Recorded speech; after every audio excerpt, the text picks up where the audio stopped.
September 3rd, 1939, 11:15 a.m., the Irish Parliament Building, Leinster House, Dublin. Éamon de Valera, Taoiseach of the Irish Free State, stood before the Dáil with a declaration that would define Ireland's war. His words were measured, deliberate, and absolute. The policy of the state remains unchanged. We are neutral. The chamber fell silent. Outside, Britain had just declared war on Germany. Europe was burning. Ireland would not fight. What de Valera didn't say, what he couldn't say, was that neutrality was already a fiction for thousands of Irishmen who had made a different choice. At that exact moment, in tenement apartments across Boston, in boarding houses in the Bronx, in Irish neighborhoods from Philadelphia to Chicago to San Francisco, young men were making calculations that would take them far from neutrality. By December 1941, when America entered the war, over 100,000 Irish-born men were already in uniform. Not Irish Army uniforms, American ones. They came from a neutral country. They fought in America's war, and most of them never looked back. This is the story of how Irish neutrality became American service, how poverty became patriotism, and how men who left Ireland with nothing became the soldiers who helped win World War II. The Mathematics of Neutrality. To understand why Irishmen left a neutral country to fight, you first have to understand what Irish neutrality actually meant. In September 1939, Ireland was barely independent. The Irish Free State had existed for only 17 years. The scars of civil war were still fresh. The treaty with Britain that had ended the War of Independence in 1921 had split the country. Brother fought brother. Families were destroyed. The wounds hadn't healed. Britain controlled Irish ports until 1938. The Royal Navy had maintained bases at Cobh, Bearhaven, and Lough Swilly under the Anglo-Irish Treaty. Only in 1938, after intense negotiations, did Britain finally return the treaty ports to Irish sovereignty. De Valera considered it his greatest achievement. But sovereignty came with a price. Ireland was alone. The Irish economy in 1939 was agricultural, isolated, and desperately poor. Unemployment stood at 18%. Over 60% of the population lived in rural areas, most on small farms that could barely sustain a family. There was no industry to speak of, no modern infrastructure, no money. The average industrial wage was 30 shillings a week, about $7 in American currency. A farm laborer might make half that. Teachers, considered professionals, earned perhaps £150 per year. Meanwhile, immigration was the only growth industry Ireland had. Between 1926 and 1946, over 500,000 people left Ireland. That's more than 1/6 of the entire population. They left for Britain, for America, for Australia. They left for work, for family, for any future at all. Most never came back. Neutrality wasn't a moral stance, it was arithmetic. Irish Army strength, 1939, 7,500 regulars. The entire defense force, including reserves, numbered perhaps 20,000 men on paper. In reality, fewer than 15,000 could be mobilized. British Army strength, 1939, 897,000 regulars, with millions more in reserve and throughout the empire. German Wehrmacht strength, 1939, 3.7 million active personnel, with the most modern equipment and training in the world.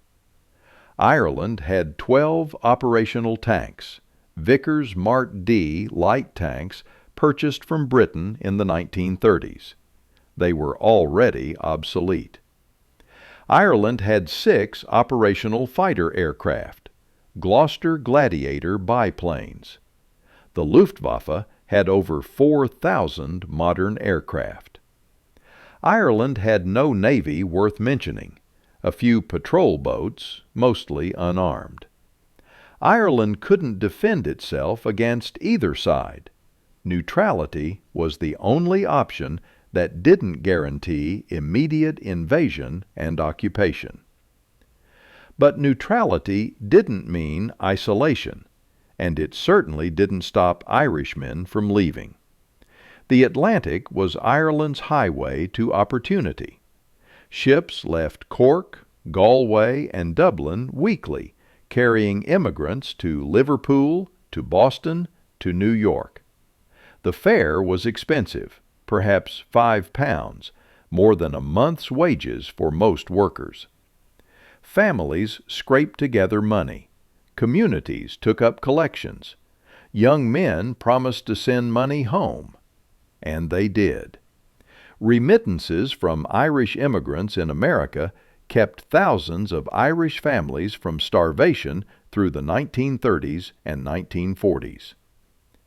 When war came in 1939, those Irish immigrants in America had a choice their government had denied them: which side to fight for. In 1940, Irish Americans were America's largest foreign-born population. 4.7 million first- and second-generation Irish lived in the United States. Another 8 million Americans claimed Irish ancestry. Together, they represented 13.2% of the entire U.S. population. In cities like Boston, New York, and Chicago, Irish political machines controlled city halls, police departments, fire departments, and union leadership. The mayors were Irish. The police chiefs were Irish. The ward bosses were Irish. Irish Americans had built America's cities, its railroads, its infrastructure. They joined the Army and Navy since the Civil War. Military service was an Irish tradition in America. When President Franklin D. Roosevelt signed the Selective Service Act in September 1940, requiring all men between 21 and 35 to register for the draft, Irish names filled the registration rolls: O'Brien, Sullivan, Kelly, Murphy, Ryan, Brennan, Monahan, Flanagan, McCarthy, Gallagher, Byrne. But thousands didn't wait to be drafted. They volunteered. Private First Class James Jimmy Monahan, born in County Donegal in 1920, immigrated to New York in 1938. He was 18 years old. He had $7 in his pocket and an address for a cousin in the Bronx. He worked as a laborer on construction sites. He sent half his wages home to Donegal. He lived in a boarding house with 12 other Irish immigrants, 4 men to a room. In January 1941, 11 months before Pearl Harbor, he walked into a U.S. Army recruiting office in Manhattan. The recruiting sergeant looked at him and said, "You a citizen, son?" Monahan replied, "Not yet, but I will be." The sergeant handed him the enlistment form. It asked, "Country of birth." Monahan wrote, "Ireland, neutral." The sergeant looked at it, shrugged, and said, "Welcome to the United States Army." Monahan was given serial number 32178-427. He was assigned to the 1st Infantry Division. He would land at Omaha Beach on June 6, 1944. But that was 3 years away. First, he had to become a soldier. The decision to leave. The letters sent home from Irish soldiers in America tell a story that neutrality could never erase. These letters survive in archives, in family collections, in drawers and attics across Ireland. They're written on cheap paper in careful handwriting. Many are censored, portions cut out by military censors to prevent intelligence from reaching the enemy. But what remains tells us everything. One Irish-born soldier, writing home in 1942, captured the feelings of thousands. You ask why I joined the Yanks when Ireland is neutral. I'll tell you plain. There's no work in Cork. There's no future. Here I'm paid $50 a month. I have shoes that fit. I eat 3 meals a day. We have hot showers. We have clean barracks. The sergeants are hard, but they're fair. And when this is over, I'll have the GI Bill. The government will pay for me to go to university. Can you imagine? Me at university? What does Ireland offer me? Emigration or the dole? I chose emigration. And if I have to fight to earn my place here, then I'll fight. The economic argument was undeniable. An American Army private in 1942 earned $50 per month, about 11 pounds in Irish currency. That was more than most Irish industrial workers made. It was nearly 4 times what an agricultural laborer earned. And the benefits went beyond pay. The U.S. Army provided food, housing, clothing, and medical care, all free.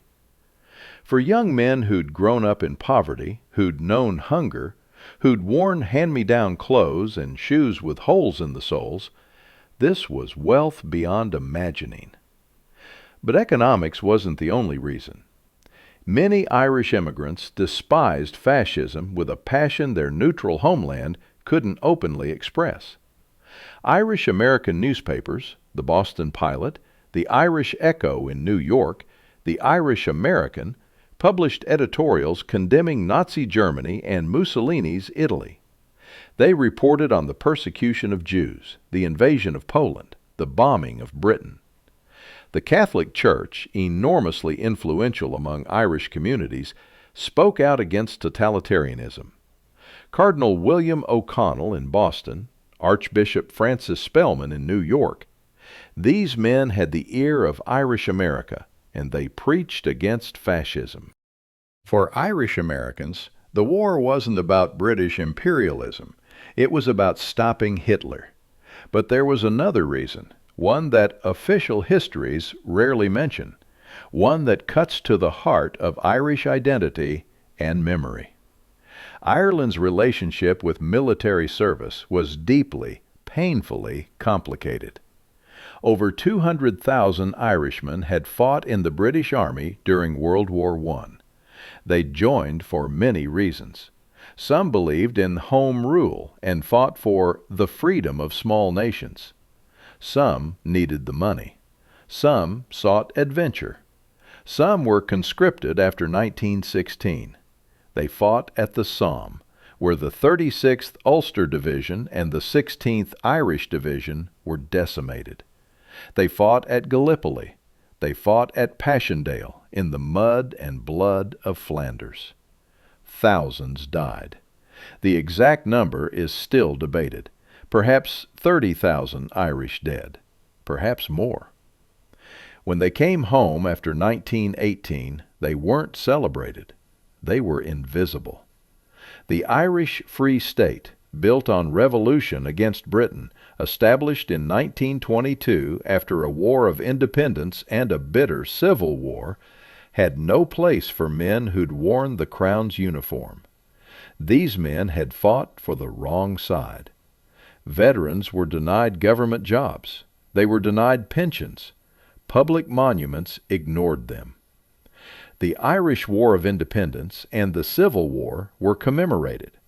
World War I was forgotten. Families didn't speak of it. Men who'd survived the Western Front learned to keep silent about their service. Wearing a Remembrance Day poppy could get you attacked in some parts of Ireland. The message was clear. If you fought for Britain, you were a traitor. But the tradition of service didn't die. It immigrated. When those World War I veterans immigrated to America, and thousands did, they found something different. In America, military service was honored. Veterans were respected. The American Legion and Veterans of Foreign Wars halls welcomed Irish veterans of the British Army. Their service mattered. And they told their sons and nephews, in America, service means something. In America, Irish military tradition was celebrated, not hidden. The Fighting 69th, officially the 69th Infantry Regiment of the New York National Guard, was legendary. They'd fought at Fredericksburg and Gettysburg in the Civil War. They'd fought in Cuba and the Philippines. They'd fought in France in World War I, where they were nicknamed the Fighting Irish by German soldiers. Irish cops and firefighters dominated American cities. These were positions of respect, of honor, of civil service. Wearing a uniform meant something. Service was honor. Service was belonging. Service was American. When World War II began, Irish Americans didn't hesitate. Between 1940 and 1945, over 1 million Irish Americans served in the U.S. Armed Forces. That's 1 in every 13 Irish Americans of military age. At least 50,000 were Irish-born immigrants like Jimmy Monahan and Daniel O'Connor. Some estimates put the number higher, perhaps 100,000, though exact figures are impossible to determine because many naturalized before enlisting. Irish surnames appeared in every branch of service: Army, Navy, Marines, Army Air Forces, Coast Guard, Merchant Marine. They weren't fighting for Ireland. They were fighting as Americans. But they never stopped being Irish. Training and equipment. When Irish Americans and Irish immigrants entered the U.S. military in 1941 and 1942, they encountered a military machine unlike anything that existed in Ireland. The contrast was staggering. Irish Army equipment in 1940 was a collection of British surplus from World War I and limited purchases from the 1930s. Rifles. Lee Enfield No. 1 Mark III. British design, introduced 1907. Bolt action. Magazine capacity 10 rounds. Effective range 550 yards. Weight 8.8 pounds. They were reliable weapons, proven in 2 wars, but they were old. The wood was cracked. The bluing was worn. They were surplus. Helmets. Vickers Mark I, British pattern from World War I. Pressed steel. Heavy. Uncomfortable. Many still bore the scars of the Western Front. Dents, scrapes, rust. Uniforms. A mix of Irish manufactured wool tunics and British surplus. Quality varied wildly. Artillery. 18-pounder field guns, designed in 1904, used throughout World War I. They worked, but they were obsolete. Modern armies had moved to 25-pounders or larger. Armored vehicles. 4 Landsverk armored cars, purchased from Sweden in 1935. They were the pride of the Irish Army. They were also the only modern equipment Ireland possessed. Aircraft. 6 operational Gloucester Gladiator biplane fighters. The Gladiator was already obsolete when Ireland bought them in 1938. By 1940, they were museum pieces. The Irish Army in 1940 could not defend Ireland against a modern military force. It was a constabulary force pretending to be an army. Compare that to U.S. Army equipment in 1942. When recruits arrived at American training camps, Fort Dix in New Jersey, Fort Benning in Georgia, Camp Edwards in Massachusetts, They were issued equipment that represented the cutting edge of military technology. Rifles. M1 Garand. American design. Introduced 1936. Semi-automatic, gas-operated. Magazine capacity, 8 rounds in an en-bloc clip. Effective range, 500 yards. Weight, 9.5 pounds. Rate of fire, 40 to 50 aimed rounds per minute. The M1 Garand was a revolutionary weapon.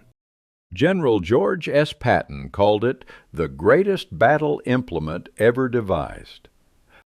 It was the first semi-automatic rifle issued as a standard infantry weapon to any army in the world. Every trigger pull fired a round. No manual bolt operation, no working a bolt between shots. An Irish soldier with a Lee Enfield, skilled and well-trained, could fire 15 aimed rounds per minute. He had to work the bolt, eject the spent cartridge, chamber a new round, aim, and fire. 15 rounds per minute was expert-level performance. An American soldier with an M1 Garand, even poorly trained, could fire 40 rounds per minute. Aim and pull the trigger. Aim and pull the trigger. The rifle did the rest. The mathematics were devastating. In any firefight, American infantry could put out nearly 3 times the volume of fire. But the M1 Garand was just the beginning. Helmets. M1 steel helmet. 2-piece design. Outer shell of manganese steel. Inner liner of compressed fiber with leather suspension. The outer shell could stop shrapnel. The inner liner absorbed shock. Total weight, about 3 pounds. It was the most advanced infantry helmet in the world. Uniforms. Standardized. Mass-produced. Fitted. Wool for winter. Cotton for summer. Designed for comfort and durability. Web gear. Canvas web belt with suspenders, designed to distribute weight across the shoulders and hips. Ammunition pouches, canteen, first aid pouch, entrenching tool, bayonet. Everything a soldier needed, carried efficiently. And the food. The United States Army fed its soldiers better than any army in history. Daily ration, 4,000 calories, meat, vegetables, bread, fruit, milk, coffee. Field rations included C rations and K rations, canned and packaged food designed for combat conditions. Even field rations were better than what most soldiers in most armies ate. Training was brutal but comprehensive. Basic training lasted 12 weeks. Infantry training, marksmanship, bayonet drill, close order drill, gas mask training, first aid, map reading, night marches with full pack. Recruits ran 5 miles before breakfast. They crawled through obstacle courses. They dug foxholes and filled them in, and dug them again. Drill sergeants screamed at them. Men collapsed from exhaustion. Some washed out. But those who survived became soldiers. Recruits qualified on the rifle range, hitting targets at ranges from 100 to 500 yards. They learned to field strip and reassemble their M1 Garand blindfolded in under 2 minutes. They learned to march 20 miles with a 60-pound pack. For those who volunteered for specialized units, training was even harder. Paratroopers went through an additional 5 weeks at Fort Benning. Physical conditioning that made basic training look easy. Running, tumbling, learning to land without breaking legs, jumping from 34-foot towers to simulate parachute drops, packing parachutes. If you made a mistake, you died. The washout rate was over 50%. But those who made it through earned their silver wings and an extra $50 a month in jump pay. Robert Niland from Tonawanda, New York made it through. So did thousands of other Irish Americans. For those joining the Navy, training meant learning an entirely different kind of warfare. Naval training taught men to live on ships, to fight fires at sea, to operate complex mechanical systems, to survive when the ship went down. The 5 Sullivan brothers from Waterloo, Iowa, George, Francis, Joseph, Madison, and Albert, went through basic training at Great Lakes Naval Training Station outside Chicago, then reported to the USS Juneau, a new light cruiser. For those in the Army who showed aptitude, advanced training continued. Leadership schools, specialized weapons training, amphibious assault training. The Higgins boat, officially the LCVP, Landing Craft Vehicle Personnel, was the vessel that would carry American soldiers onto contested beaches from North Africa to Normandy to the Pacific Islands. It was designed by Andrew Higgins, an Irish-American boat builder from New Orleans. Higgins had built small boats for oil companies and trappers in the Louisiana bayous. He understood shallow draft vessels that could operate in difficult conditions. The LCVP was brilliantly simple: 36 feet long, 10 feet wide, flat bottom with a reinforced bow, a protected wheelhouse, a diesel engine, a bow ramp that could drop in seconds. It could carry 36 men with full equipment. It could beach itself in 3 feet of water, drop its bow ramp, and disgorge troops in seconds. It could reverse off the beach and return for more troops. General Dwight D. Eisenhower later said, "Andrew Higgins is the man who won the war for us. If Higgins had not designed and built those LCVPs, we never could have landed over an open beach. The whole strategy of the war would have been different." Over 23,000 LCVPs were built during World War II. Soldiers trained on those boats off the coasts of New Jersey, North Carolina, and California. The water was cold. The boats pitched and rolled in the surf. Men vomited from seasickness. The drill was simple: load the boat, run it toward the beach at full speed, hit the beach, drop the ramp, charge out. Soldiers learned to keep their rifles above their heads. They learned to run down the ramp without looking at their feet. They learned to move fast because on a real beach, fast meant survival. By the time American soldiers completed training, they were ready. They had the best equipment in the world. They had comprehensive training. They had food, clothing, shelter, medical care. They were the most capable military force ever assembled. And a significant portion of them had Irish names. 3 Irish voices. Technical Sergeant Robert J. Niland, the paratrooper. Robert Joseph Bob Niland was born in Tonawanda, New York in 1919 to Irish-American parents. He was one of 4 brothers. All 4 would serve in World War II. In 1942, Bob enlisted in the Army and volunteered for the paratroopers, the hardest, most dangerous assignment in the military. It was the hardest training in the Army. Only 50% of men who started paratrooper school graduated. Bob described it in a letter home. "We run 10 miles every morning. We jump from towers. We pack our own parachutes. If you make a mistake, you die. Simple as that. But the jump pay is $50 extra a month. And when you pin those silver wings on your chest, you're the best soldier in the United States Army." Bob Niland's unit, the 505th Parachute Infantry Regiment, 82nd Airborne Division, deployed to England in early 1944. They trained for the invasion of Europe. On June 6, 1944, D-Day, Bob Niland jumped into Normandy in the early morning hours. His C-47 transport flew through heavy anti-aircraft fire. The sky was filled with tracers and explosions. Men were hit before they could jump. Bob jumped into darkness over Normandy. His parachute deployed. He landed miles from his drop zone, separated from his unit. For hours, he moved through German-occupied territory, gathering scattered paratroopers. By dawn, he'd linked up with elements of his regiment near the town of Neuville-aux-Plaines.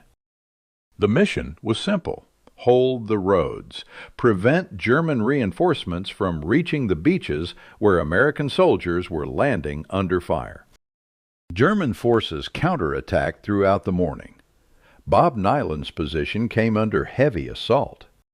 The order came to withdraw, but 28 wounded American paratroopers couldn't be moved. They needed time to be evacuated. Bob Niland and another soldier volunteered to stay behind as a rear guard. They set up a .30 caliber machine gun. They would hold the Germans while the company fell back with the wounded. Bob Niland manned that machine gun for over an hour. He fired until his ammunition was exhausted. He gave his company the time they needed. The wounded were saved.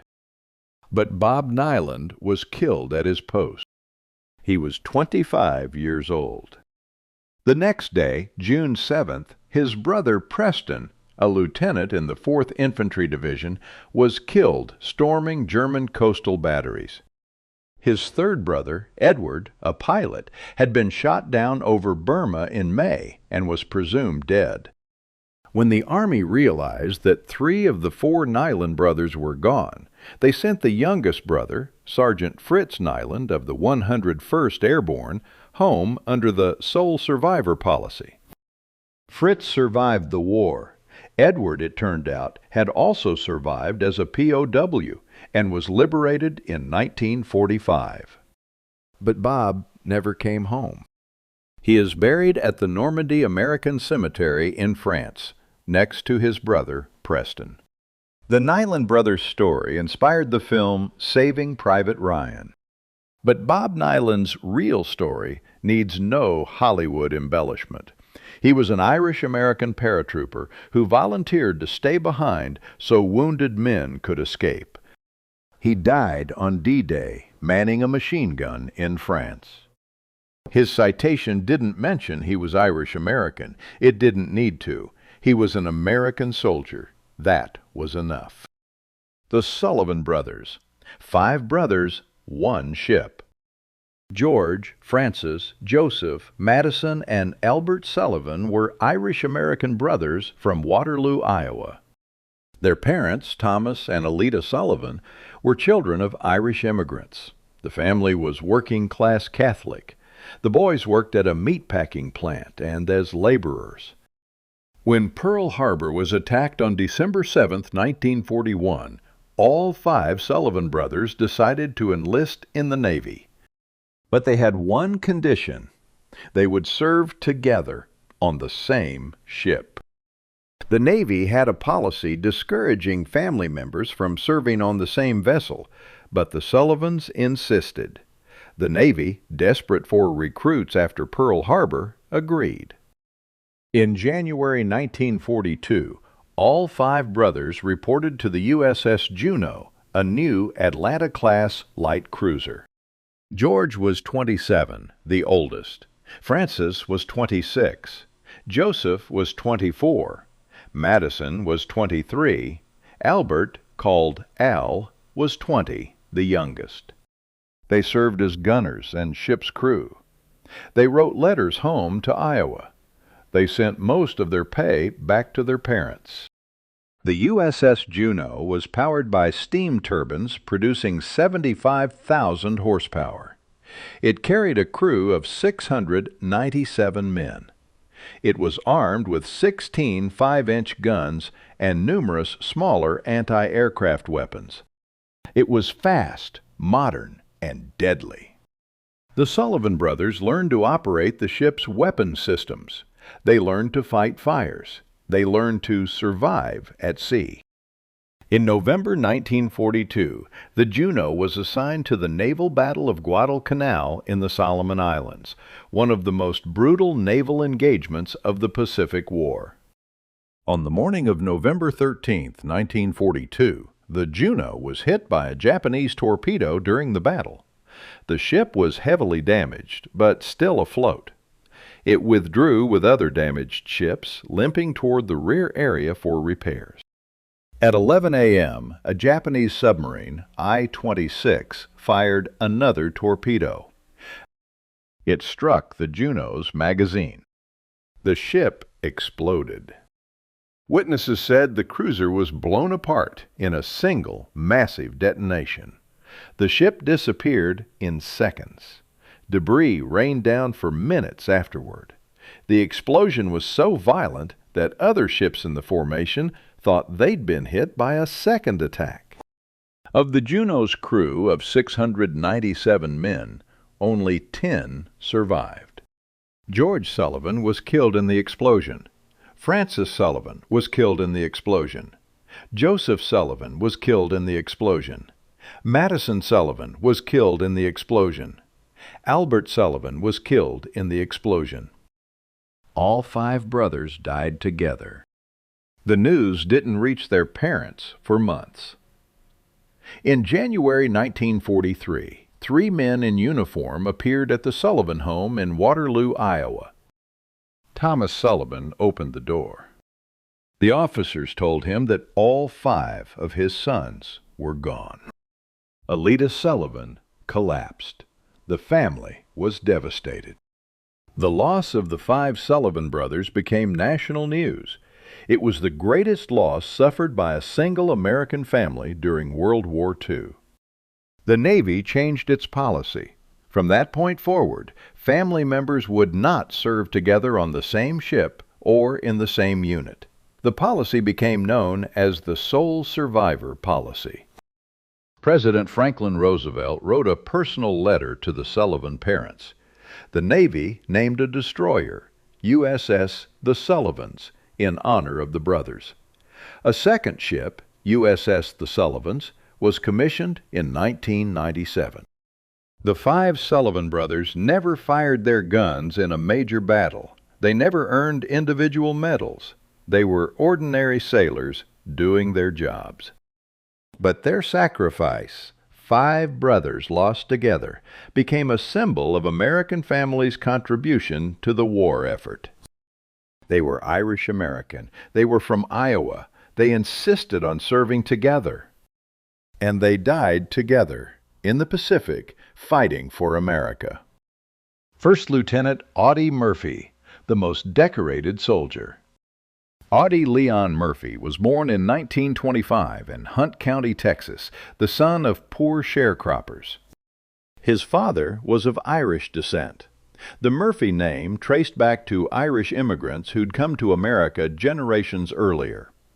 His family was as poor as any family in Ireland. They lived in a dirt floor shack. They picked cotton for survival.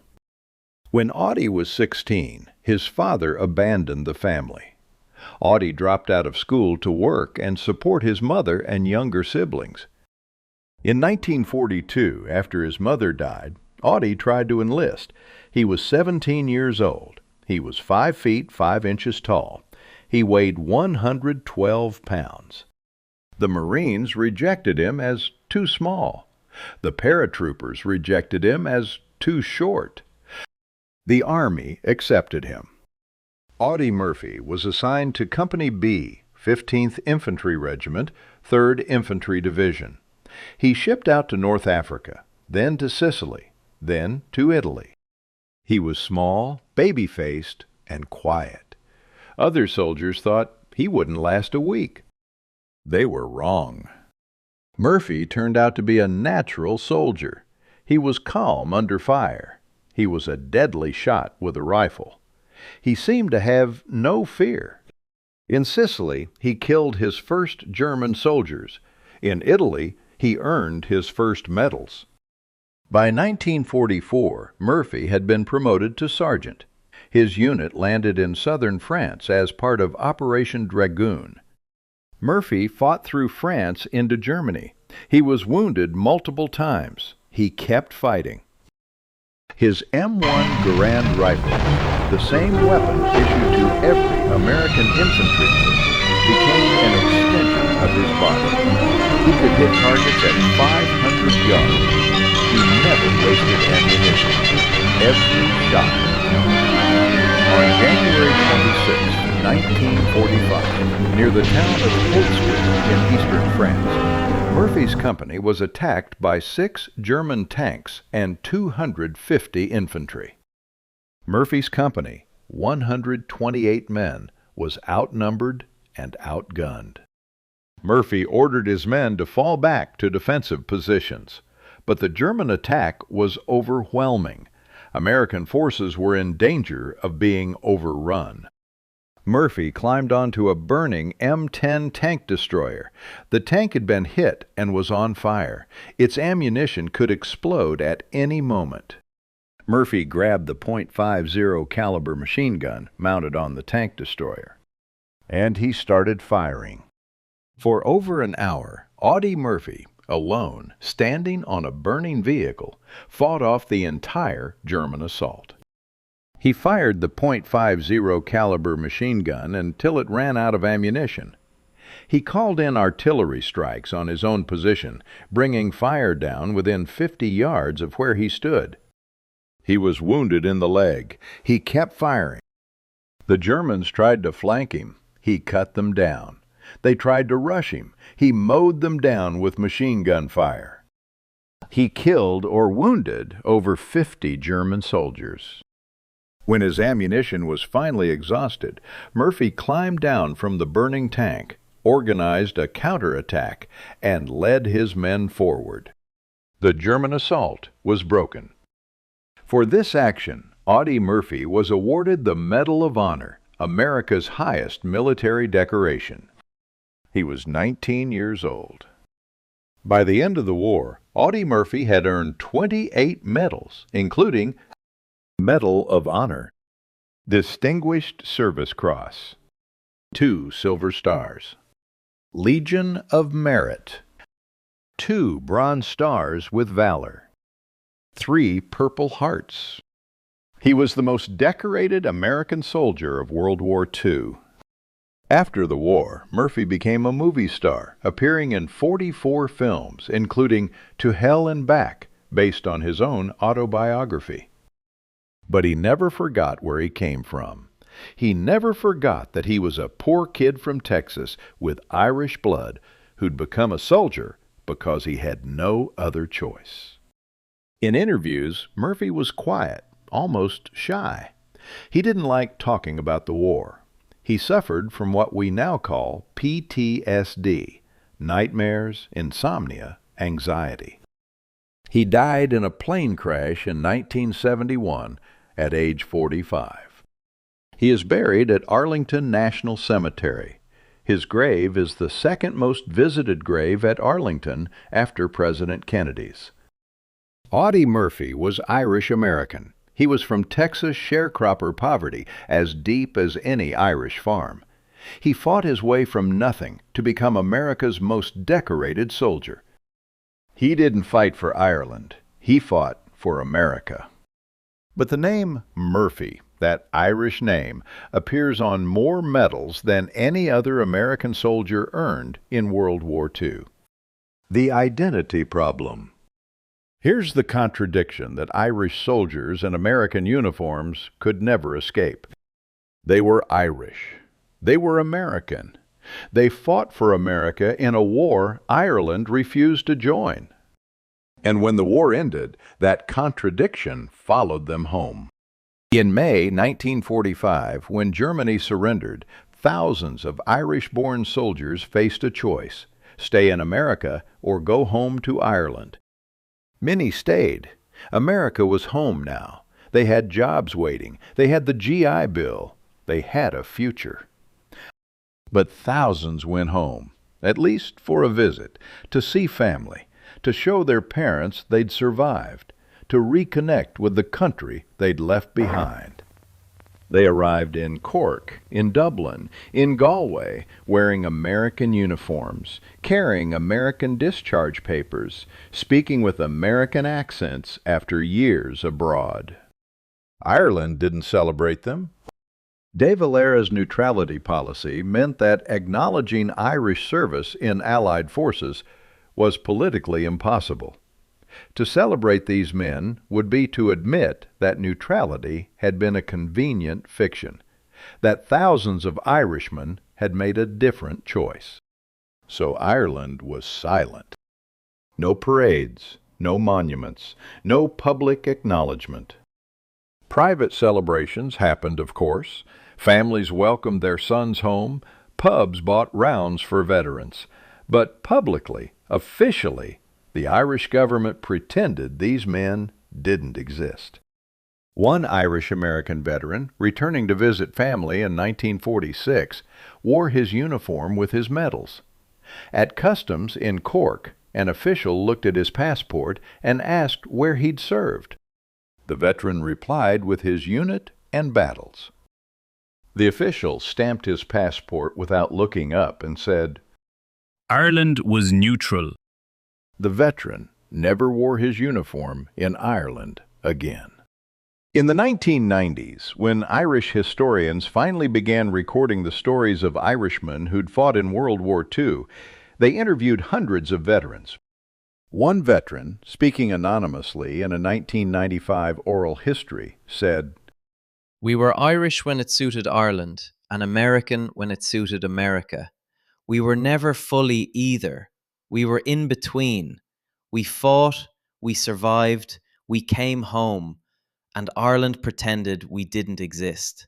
It wasn't until the 1990s that Ireland started to acknowledge us. By then, most of us were dead. Better late than never, I suppose. But it was too late for most. But America didn't forget. In Boston, in New York, in Chicago, in Philadelphia, in every city where Irish Americans lived, memorials listed Irish names.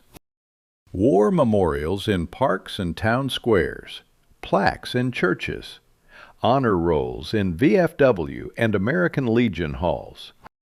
O'Brien, Sullivan, Kelly, Murphy, Ryan, Brennan, Monahan, Flanagan, McCarthy, Gallagher, Byrne.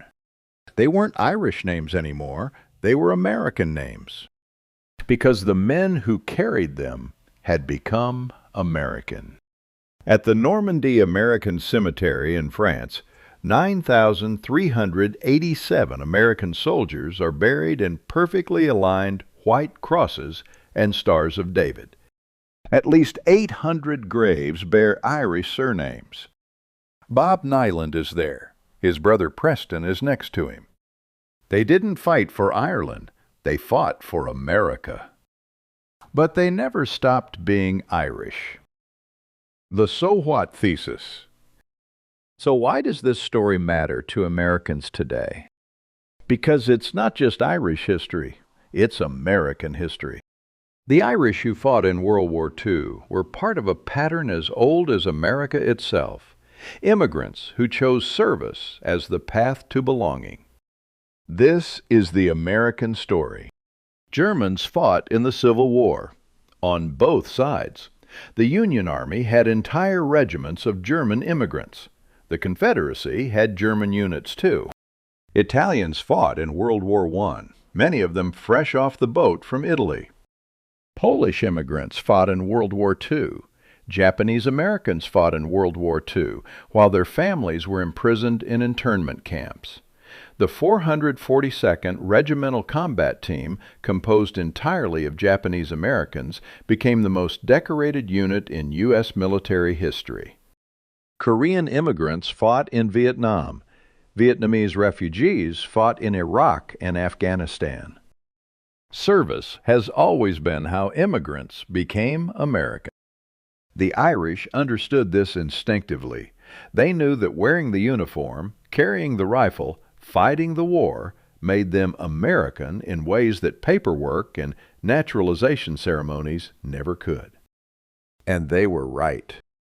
After World War II, Irish-American veterans used the GI Bill in numbers that transformed their community.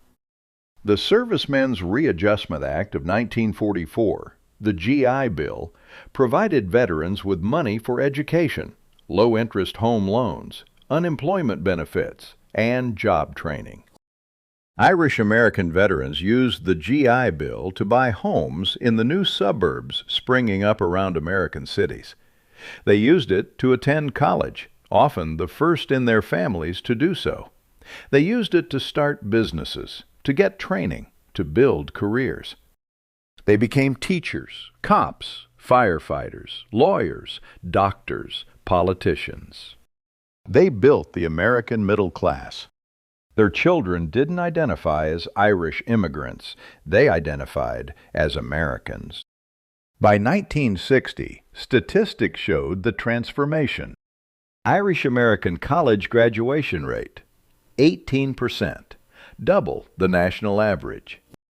Irish American home ownership rate, 64%, highest among all immigrant groups.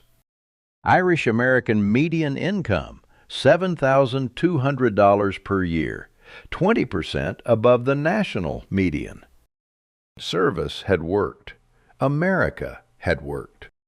John F. Kennedy, elected president in 1960, was the great-grandson of Irish immigrants. His grandfather had been a saloon keeper and ward boss in Boston. His father had been a businessman and diplomat. Kennedy was Irish American, but he was American first. That was the promise of service. That was the promise of America. Ireland's neutrality was a political necessity. A small nation recovering from civil war, desperately poor, militarily weak, had no choice but to remain neutral. But neutrality wasn't the whole story. The real story is that thousands of Irishmen chose to fight anyway, not for Ireland, but for America. They left a neutral country, they wore an American uniform, they fought in a war that wasn't theirs. And they won. On May 8, 1945, when victory was declared in Europe, Irish-American neighborhoods across America erupted in celebration. In Boston, in the streets of South Boston and Charlestown, people danced in the streets. In New York, in the Irish neighborhoods of the Bronx and Brooklyn and Queens, church bells rang. In Chicago, in Philadelphia, in San Francisco, Irish Americans celebrated. Irish flags flew alongside American flags. Veterans wore their uniforms with pride. And for one day, there was no contradiction. They were Irish. They were American. They were victorious. The contradiction resolved itself in the only way it could. They were Americans of Irish descent, and America had won. To conclude, Ireland was neutral, but the Irish were not. Tens of thousands of Irish-born men fought in American uniforms during World War II. They fought at Normandy and in the Ardennes. They flew bombers over Germany and fighters over the Pacific. They served on ships in the Atlantic and carriers in the Pacific. They weren't fighting for Ireland. They were fighting for America. But they never forgot where they came from. This is Irish at War. The stories of the Irish who left neutrality behind and chose to fight. Next time, Captured in Europe, Irish and Irish-American prisoners of war in World War II. Some never came home, not because they died, but because they were captured. What happened to Irish voices behind barbed wire? How did Irish neutrality affect Irish-American POWs? What does survival look like when you're Irish in a German prison camp? Irish at War. The Irish stories behind America's wars.